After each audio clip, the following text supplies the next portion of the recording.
Starting from the more general purpose software, Linux, which is the operating system. It's free, highly customizable, and it just doesn't get in your way. The distro I am using is CachyOS, which is based on Arch, by the way. Next is the browser. Firefox is great. It's fast, it's light. It has great privacy focused features. Yes, their recent AI decisions could be a bit troublesome, but as long as they keep these features optional, I'm going to keep using it. Localsend is a fantastic piece of software if you work with different devices and need to share a lot of files among them. And as its name suggests, it allows you to send any file to any device on your local network. It works on Windows, Mac, Linux, Android, and iOS. Now let's talk about work. If your workflow requires a lot of note-taking and you use Notion for it, Appflowy is a great alternative. Now I personally haven't used it much yet, but I've only heard good things about it, so it's worth a shot.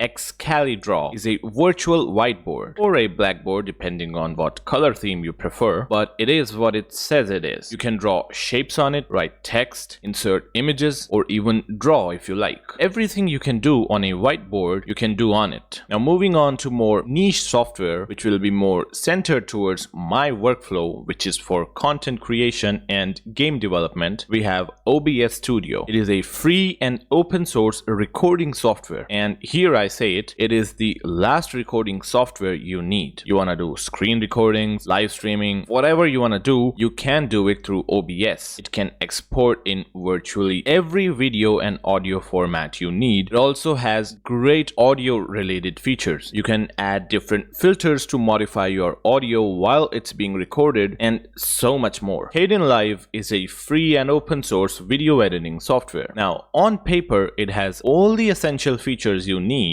and it is a great video editor, I'm sure, but I've never been able to get used to it. I've been using DaVinci Resolve for 4 years now, and I've failed to switch to Kdenlive despite my various attempts. But you do start somewhere, and I am editing this video in Kdenlive, so that's a start. I'll let you know if I like it or not. The free and open source Photoshop alternative, which sucks. No, but honestly, other than the UI, which looks quite outdated, it is a solid photo editor. Still, I'd say Photoshop is better in many aspects, but hey, it does not cost $1 million a month, nor it'll use your data to train its AI. And as a matter of fact, the thumbnail of this video was made in Gimp, which is my first time using this software. Definitely worth a try. Krita is more focused on painting. It has a lot of these brush presets which you can use to draw, and I have used this app quite a lot, both on Windows and Linux, and it's pretty good. You can do your usual raster painting, but it also lets you make vector art, which I haven't used yet, but it is there, so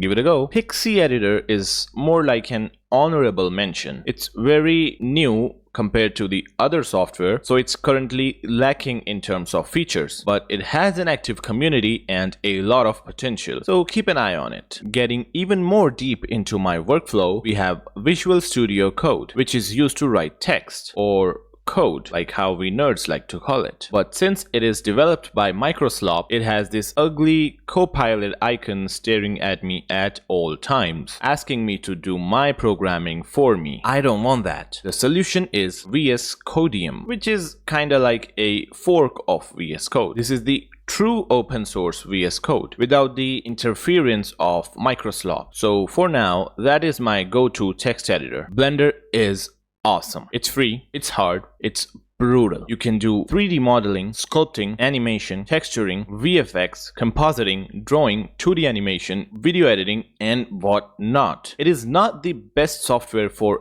any of these tasks, but it is great at all of them, and that's what makes it the best. The learning curve is more like a learning cliff that is bent on the inside, but once you learn the software, even the sky is not the limit anymore. If you're like me and want to make games but struggling to decide what game engine to choose, use Godot. Godot is free. Godot is open source. It's lightweight. It's very easy to pick up. It's made for game devs by game devs. It supports both 2D and 3D, and the community is just awesome. Call me a glazer, but it is the best game engine out there.